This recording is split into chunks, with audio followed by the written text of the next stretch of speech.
Friends, welcome back to Just English classes. How are you all guys and how is the preparation going on? जैसा कि आप सभी जानते हैं कि एग्जाम डेट पोस्टपोन्ड हो गई है। अब जुलाई में आपके एग्जाम होने वाले हैं, आप सभी को पता चल गया है। लेकिन इसमें दिक्कत मानने वाली कोई बात नहीं है। There is no doubt, exam तो होना ही है ना। अब नहीं तो जुलाई में होना है, बट आपके लिए मतलब ये पॉजिटिव लीजिए हर चीज को, आपको और टाइम मिल गया है ना। जैसे ही पेपर नजदीक आता रहता है आप सोचते हो कि कुछ भी तैयारी नहीं हुई है, पेपर आ गया, तो आपको और टाइम मिल गया है। अब आप और बेहतरीन तरीके से अपनी नॉलेज को शार्प कर सकते हो। ठीक है, तो चलिए शुरू करेंगे आज की क्लास को। We have very interesting question and the very relevant exam point of view. चलिए, पहला क्वेश्चन हमारा स्क्रीन पर क्या रहने वाला है। ये वन कैसे, अच्छा ये सेवन, सॉरी गाइस ये वन है, ये सेवन कैसे लिख गया आई डोंट नो। तो यहाँ पे आप इसको वन समझें। ठीक है, which image appears in L'Allegro. L Allegro जो कि मिल्टन की पोयम है, मिल्टन की पोयम है। ठीक है, इसमें आपको बताना है कि कौन सी इमेज अपियर्स होती है। तो ऑप्शन है गैमलिंग हॉल, स्कूल, टावर या फिर चर्च। तो यहाँ टावर की बात हुई है, टावर इमेज यहाँ पे दिखाई गई है। How many lines is the prelude to L'Allegro. ठीक है, L'Allegro, how many lines in the prelude to L'Allegro. तो एल एलिग्रो की कितनी लाइन आपको प्रिल्यूड में मिलती हैं? 6, 10, 5, 20। तो यहाँ 10 लाइन्स की बात हो रही है, यानी कि C option is correct. Which form does Milton draw from in the rhyme scheme of the prelude? Which form does Milton draw? मतलब कौन सी फॉर्म को मिल्टन ड्रॉ करते हैं in the rhyme scheme of the prelude, prelude की rhyme scheme में। Which form Milton draw, Ottawa Rima है। ठीक है, किसकी बात हो रही है यहाँ पर? प्रिल्यूड। ठीक है, which form does prelude Milton, which form does Milton draw from in the rhyme scheme of the prelude. Prelude की राइम स्कीम से एल इन्होंने जो है कौन सी राइम स्कीम ली है? तो यहाँ पे बात हो रही है सोनेट के लिए। सी ऑप्शन करेक्ट होगा। The majority of L'Allegro is written in, the majority of L'Allegro is written in. तो यहाँ हो जाएगा कपलेट में, मतलब ज्यादातर ये पोएम किस में लिखी गई है? कपलेट में। ठीक है, the punishment announced by the jury for Falder is. Falder के लिए जूरी ने जो पनिशमेंट क्रिएट की वो क्या थी? भाई यहाँ पे बात हो रही है, फाल्डर किसका कैरेक्टर है? जॉन गाल्सवर्दी का। आप जानते हैं कि जस्टिस नाम का एक प्ले है, जस्टिस नाम का प्ले है जो कि 1910 में आया था। तो इसमें फाल्डर नाम का ये बंदा है जो घपला कर लेता है। ठीक है, फोर्ज कर लेता है वहां पर। तो इसमें बताना है कि जूरी ने क्या इसको, तो इसको सॉलिटरी कन्फाइनमेंट की जो है सजा सुनाई गई थी, है ना। उसको सॉलिटरी एक अकेले कमरे में बंद कर दिया जाता था, छोटा सा कमरा होता था, तो उसको अकेले ही व्यक्ति को उसमें बंद कर दिया जाता है। तो इसको आप क्या कहेंगे? सॉलिटरी कन्फाइनमेंट, यानी कि पहला ऑप्शन ही करेक्ट है। पैनल सर्विट्यूड फॉर 3 ईयर, 3 साल के लिए, including solitary confinement. Who was the justice for the case of Falder in the court. Who was the justice, court के इस केस में जो जस्टिस था वो कौन था? फाल्डर के केस में जो जस्टिस था कोर्ट के अंदर वो कौन था? तो जस्टिस जो है यहाँ पे मिस्टर जस्टिस फ्लॉयड, पहला ही जस्टिस भी लगा है इनके नाम के सामने, तो आप इसको याद रखिए। Who was the Chaplin in the prison, prison में चैपलिन कौन था? तो ह्यूज मिलर नाम का व्यक्ति जो था चैपलिन था प्रिजन में। Who is known for the allegorical novella Animal Farm. Animal Farm George Orwell का है, आप जानते हैं, पहले ही आंसर बता दिया। तो ये आपका एनिमल फार्म जो है 1914 में आया था, और डिस्टोपियन नोवेल है एक 1984। तो ये दोनों ही किसके हैं? जॉर्ज ऑरवेल के। ये इसको जो है हम पॉलिटिकल एलिगरी भी कहते हैं। जो एनिमल फार्म है आपका, इसको आप पॉलिटिकल एलिगरी भी कहते हैं। Who is famous for the maxims, एक मैगजिम्स है, कहावत कह सकते हैं आप इसको, प्रोवर्ब कहते हैं जिनको हम। All animals are equal but some animals are more equal than others. ठीक है, तो यहाँ 4 legs गुड 2 legs बैड, तो 4 legs good 2 legs better, George Orwell. A option यहाँ ऊपर आ गया है। तो वैसे यही हमारा ऑप्शन है, थॉमस कार्लाइल, यहाँ पर और कोई ऑप्शन नहीं है। ए जो है हमारा यही ऑप्शन है, क्योंकि इसमें ये जॉर्ज ऑरवेल का जो एनिमल फार्म है उसी की लाइन है ये वाली। ठीक है, तो यही आपका आंसर हो जाएगा। Who was the first to achieve critical notoriety for his use of black pearl? Who was the first, सबसे पहले किसने अचीव की है क्रिटिकल नोटोरियटी फॉर अपने blank use of blank words के लिए, which became the standard form the Elizabethan era, जो कि एलिजाबेथन ईरा की स्टैंडर्ड फॉर्म है। शेक्सपियर को भी मोस्टली यूज किया है शेक्सपियर ने इसको, आप जानते हैं अच्छे से अपने प्लेस के अंदर। और the critics later referred it as mighty line, और क्रिटिक ने इसको माइटी लाइन भी कहा है। तो किसने कहा है माइटी लाइन? ठीक है, तो क्रिस्टोफर मार्लो के लिए इसको माइटी लाइन कहा गया है। मार्लोज माइटी लाइन कहा है किस, अच्छा कहा किसने है ये भी बता दीजिए। ये मार्लो ने कहा नहीं है, ये भी याद रखिएगा। मार्लो ने कहा नहीं है इसको, कहा तो बेन जॉनसन ने है। बेन जॉनसन ने कहा है ऐसा। और क्या कहा है कि मार्लोज माइटी लाइन कहा है ब्लैंक वर्ड्स को। ठीक है, who is non for the following tragedies, जैसे कि ये ट्रेजेडी आपके सामने है। डिडो क्वीन ऑफ कार्देज, और इसके बाद टेम्बरलिन पार्ट वन, द ज्यू ऑफ माल्टा, डॉक्टर फोस्टस और एडवर्ड द सेकंड। याद रखिए, डिडो क्वीन ऑफ कार्देज, टेम्बरलिन पार्ट वन। देखिए ज्यादा भी नहीं, अगर इस तरीके का क्वेश्चन आता है तो आप इन तीनों से तो समझ ही जाएंगे, बहुत फेमस है तो, Jew of Malta, Doctor Faustus, Edward the second. ये सारे के सारे आपके किसके हैं? क्रिस्टोफर मार्लो के हैं। तो डिडो क्वीन कार्देज और टेम्बरलिन पार्ट वन भी। ठीक है, Who's the White Devil and the Duchess of Malfi? ये भी बहुत इंपॉर्टेंट वर्क है। Published are generally regarded as the paramount 17th century English tragedies apart from those of, मतलब शेक्सपियर से अलग इन चीजों को भी बहुत वैल्यू मिली है। तो कौन कौन से हैं ट्रेजेडीज के अंदर? व्हाइट डेविल जो कि 1609 टू 1612 तक, and the Duchess of Malfi 1612 to 13, है ना। तो पब्लिश हुआ था 1623 में, यानी कि फर्स्ट फोलियो में, शेक्सपियर के फर्स्ट फोलियो में पब्लिश हुआ था ये। तो 1612 है इसकी भी डेट, और व्हाइट डेविल की भी 1612 है, समझिए आप। तो ये किसके हैं दोनों के दोनों? बताइए इसको। देखिए इस दोनों जो है आपके जॉन वेबस्टर के हैं, पहले ही ऑप्शन हमारा करेक्ट हो जाता है। Which play is relating to the intrigues involving Vittoria Accoramboni, an Italian woman assassinated at the age of 28, and was a failure when staged at the Red Bull Theatre in 1612, being too unusual and intellectual for its audience। मतलब audience ने इसको बिल्कुल भी पसंद नहीं किया। 1612 में आया ये, बहुत ज़्यादा इसको रेड बुल थिएटर में इसको परफॉर्म किया गया 1612 में। तो इसमें क्या है, एक इटालियन वुमन रहती है, इस प्ले के अंदर की बात हो रही है। इसमें एक इटालियन वुमन रहती है जिसको एसेसिनेट कर दिया जाता है, और किसमें? केवल 28 साल की उम्र में, है ना। पद से हटा दिया जाता है उसको और एसेसिनेट कर दिया जाता है उसके बाद में। तो ये आपका कौन सा बनेगा? कौन सा है ये प्ले? तो ये व्हाइट डेविल की बात हो रही है। इसकी शायद व्हाइट डेविल ही है मेरे हिसाब से तो, ठीक है ना। हाँ व्हाइट डेविल है इसका आंसर।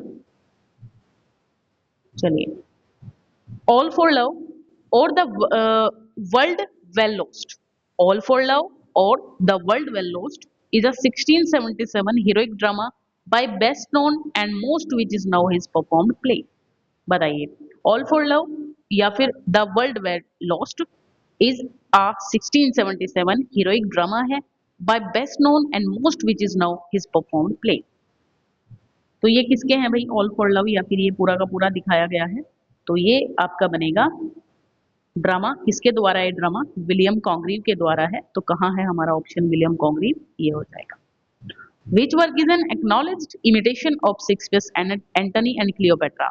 अच्छा, एंटनी और क्लियोपेट्रा जो कि शेक्सपियर का ये प्ले था, तो इसका एक इमिटेशन वर्क है। ठीक है, सेकंड पार्ट कह लीजिए इसका। Focus is on the last stars of the lives of hero and heroine. तो ये फोकस करता है हीरो हीरोइन के लास्ट पार्ट पे फोकस करता है। तो ये आपका जॉन ड्राइडन का ऑल फॉर लव है। ठीक है, जॉन ड्राइडन का ऑल फॉर लव किसका है? John Dryden. ठीक है, चलिए। Cato, a tragedy is a play written by 1712 and first performed on 14th April 1713। Cato, a tragedy is a play written by 1712 and first performed on 14 April 1713। इसका क्या होगा? तो ये आपका जो आंसर है वो बनेगा, तो किसके द्वारा रिटन किया गया था इसको? Cato a tragedy. तो जोसेफ एडिशन आपका आंसर बनेगा, A option. Cato a tragedy is a play written by 1712 में आया था और परफॉर्म किया गया था 14 अप्रैल 1713 को। Which of the following play has a prologue written by Alexander Pope and an epilogue by Samuel Garth? तो कौन सा प्ले है इसके अंदर जिसका जो अलेक्जेंडर पोप ने तो उसका प्रोलॉग लिखा और एपिलॉग लिखा था सैमुअल गर्थ ने? तो कौन सा आपका ये प्ले है? तो ये ऑल फॉर लव है, ठीक है, ऑल फॉर लव, याद रखिएगा इसको। The way of the world is a play written by English playwright, ये तो बहुत फेमस क्वेश्चन है, अच्छा क्वेश्चन है, विलियम कॉन्ग्रीन, ठीक है, विलियम कॉन्ग्रीन। चलिए, which play has the following characters? Mirabell नाम का कैरेक्टर है, मिलामेंट नाम का, लेडी विस्फोर्ड और सर विलफुल नाम के कैरेक्टर कहाँ मिलते हैं आपको?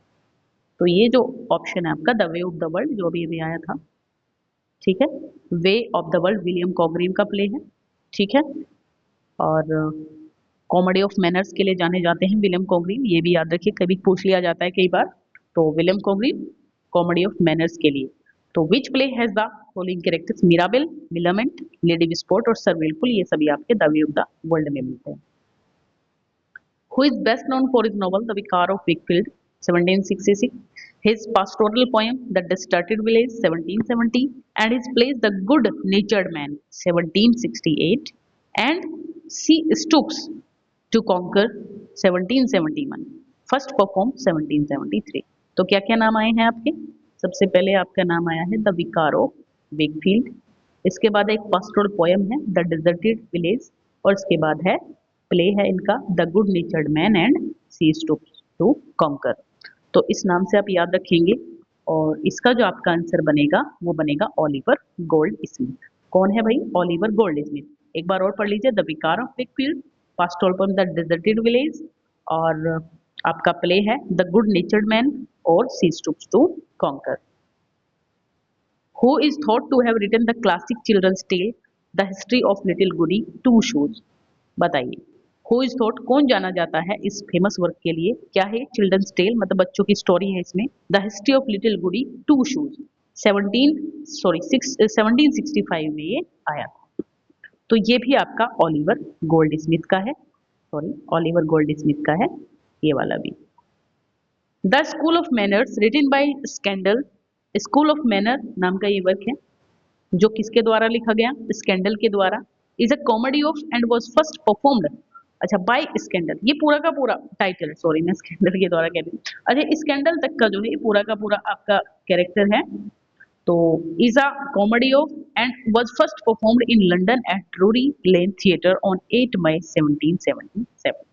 तो ये ड्रूअरी लेन थिएटर में लंदन में परफॉर्म किया गया, ये कॉमेडी है, ठीक है। तो ये किसका है? यस, तो ये आपका जो है रिचर्ड शेरिडन का है, रिचर्ड शेरिडन का है, डी ऑप्शन करेक्ट हो जाएगा। विच play has the following popular characters? भाई सर पीटर टीजल नाम का कैरेक्टर है, लेडी टीजल है इसमें, सर ओलिवर सरफेस है इसमें, जोसेफ सरफेस है, चार्ल्स सरफेस है, मारिया है, लेडी स्नियरवेल है और सर बेंजामिन बेकबाइट है। तो ये सारे के सारे कैरेक्टर कहाँ नजर आते हैं? तो the way of the world है, द डेविल्स ला केस है, the school of for scandal है, अभी गोलिवर गोल्ड स्कूल फॉर स्कैंडल अभी आया था रिचर्ड शेरिडन का, है ना, और अ क्योर फॉर अ कुकॉल्ड। तो किसके हैं ये सारे के सारे कैरेक्टर? तो ये सारे कैरेक्टर आपको इसी जो हमने अभी बात करी है द स्कूल ऑफ स्कैंडल, इसी में मिलते हैं। हम देख लीजिए एक बार और, सर पीटर टीजल है, लेडी टीजल, ओलिवर सरफेस और Joseph Surface, Charles Surface, Surface और टीजल नाम के कैरेक्टर हैं, ये याद रखिए, Maria, Lady Sneerwell and saint Sir Benjamin Backbite. तो कहाँ के हैं भाई? The scandal, school of for the scandal. Which of the following Victorian English poet and playwright was more famous for dramatic monologue? Dramatic monologue के लिए इनको जाना जाता है, विक्टोरियन इंग्लिश पोएट है ये, and wrote popular words dramas Stafford 1837, और इन्होंने पॉपुलर वर्ड्स ड्रामा भी लिखे हैं। कौन कौन से? स्टैटफोर्ड लिखा है इन्होंने 1837 में और पीपा पासिस लिखा है 1841 में। तो ये कौन है? यस, तो बहुत फेमस है पीपा पासिस, तो बहुत फेमस वर्क है, रॉबर्ट ब्राउनिंग का है, यही जाने जाते हैं। इसको तो आप अंदाजे से भी लगा सकते थे कि विक्टोरियन एक प्रोमिनेंट इंग्लिश पोएट जो प्ले राइट रहे हैं, ठीक है, वो ड्रामेटिक मोनोलॉग वाले, तो वो तो यही है ना। Who is best known for the following dramatic monologues? कौन जाना जाता है इनके लिए? Porphyria's lover, my last duchess, the pied piper of Hamelin, Rabbi Ben Ezra, Evelyn Hope and Fra Lippo Lippo Lippi, the lost leader और प्रोस्पिके। ये भी बहुत फेमस वर्क हैं और बिल्कुल आपको इनका पता होना चाहिए। ये सारे के सारे किसके वर्क हैं आपके? रॉबर्ट ब्राउनिंग के हैं सारे के सारे वर्क। एक बार और पढ़िए इसको अच्छे से। प्रोफीरियाज लवर है Robert Browning, my last duchess, the pied piper of पैपलिन हेमलिन, और रबीबेन इजरा है, एवलिन होप है एंड लिपो लिपि है, द लॉस्ट लीडर और प्रोस्पिके। Who among the following was an English writer who made lasting contribution to English literature as a poet? इनमें से कौन से इंग्लिश राइटर हैं जिन्होंने लास्ट में एक पोएट के रूप में बहुत ज्यादा कंट्रीब्यूट किया है इंग्लिश लिटरेचर को? प्ले राइट हैं, एसेइस्ट हैं, मॉरलिस्ट हैं, क्रिटिक हैं, बायोग्राफर हैं, एडिटर हैं, लेक्सिकोग्राफर हैं। तो इतने सारे टाइटल जिनको मिल रहे हैं, तो ऐसे कौन है? ये आपके सैमुअल जॉनसन हैं, सैमुअल जॉनसन। ठीक है, yes. Published on 5th April 1755, a dictionary of the English language is the most influential dictionary in the history. तो ये क्या है? A dictionary of the English language is the most influential dictionary in the history of English language written by. किसके द्वारा इसको लिखा गया? Ben Jonson, Shakespeare, Samuel Johnson, none of these. Yes, तो इसमें आपका बनेगा सैमुअल जॉनसन के द्वारा इसको लिखा गया। सैमुअल जॉनसन क्या था ये? अ हिस्ट्री 1755 में आई है, a history sorry a dictionary of the English language, Samuel Johnson.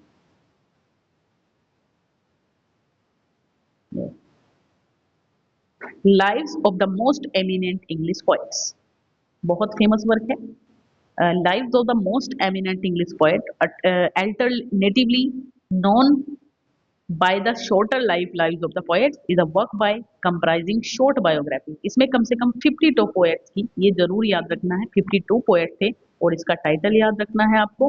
और थोड़ा सा टाइमिंग यानी कि 1770, ऐसे वर्क्स की टाइमिंग कई बार पूछ ली जाती है, तो ये जो टाइमिंग है इनकी, ये 1779 81 आप इसको कह सकते हैं।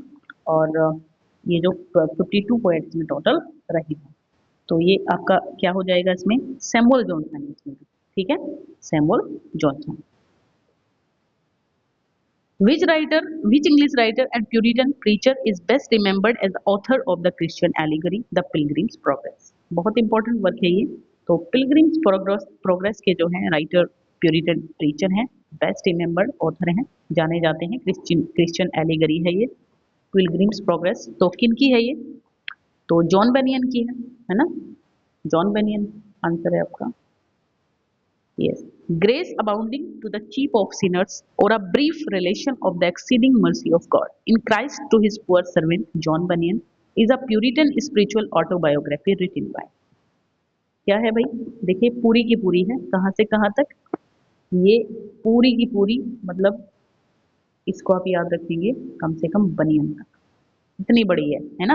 ये प्यूरिटन स्पिरिचुअल ऑटोबायोग्राफी है, grace abounding to the chief of sinners or a brief relation of the exceeding mercy of God in Christ to his poor servant John Bunyan. तो ये किसकी है भाई? ये आपकी यस जॉन बनियन की। जॉन बनियन ने ही लिखी है इसकी ये। ठीक है, ऑटोबायोग्राफी कौन लिखता है? जो खुद ही तो लिखता है ना राइटर, बायोग्राफी थोड़ी ना है। Which author is known by his pen name George Orwell? तो जॉर्ज ऑरवेल का पेन नेम था ये, मतलब George Orwell, which author is known for his pen name, ये पेन नेम था जॉर्ज ऑरवेल। तो इनका अदर नेम क्या था? तो Eric Arthur Blair.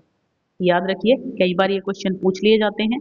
Eric Arthur Blair जो है वो किसको कहा जाता था? जॉर्ज ऑरवेल कहते थे एरिक अर्थर ब्लेयर को। The young one of a cat, ये पीजीटी 2013 में आया है। Young one of a cat क्या कहलाता है? तो किटन है, बहुत आसान है ये तो, किटन होता है। ठीक है। द प्लूरल ऑफ एल्यूमिनस, एल्यूमिनस का प्लूरल होता है alumni.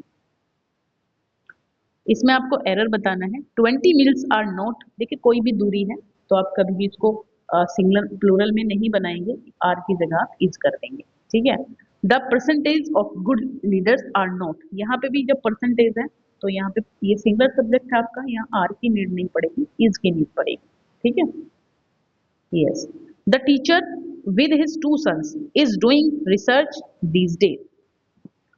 The teacher with his 2 sons, तो इसमें कोई एरर नहीं है, कोई भी एरर नहीं है, क्योंकि देखिए हमारा टीचर सब्जेक्ट है, सिंगुलर है, तो वर्ब भी हमारी सिंगुलर आई है। ही हैड बीन, तो इसमें कोई एरर नहीं है। He had been to school but he has learn nothing more. वो स्कूल में तो रहा लेकिन उसने कुछ नहीं सीखा। तो हैज की जरूरत नहीं है। देखिए यहाँ अगर हेड आ गया है तो यहाँ हैज नहीं आएगा आपका, बस आपका लर्न रहेगा। ठीक है, यही एरर है इसके अंदर।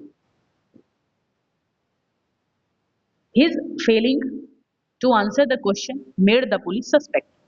तो बताइए इसमें his failing to answer the question, इसमें क्या एरर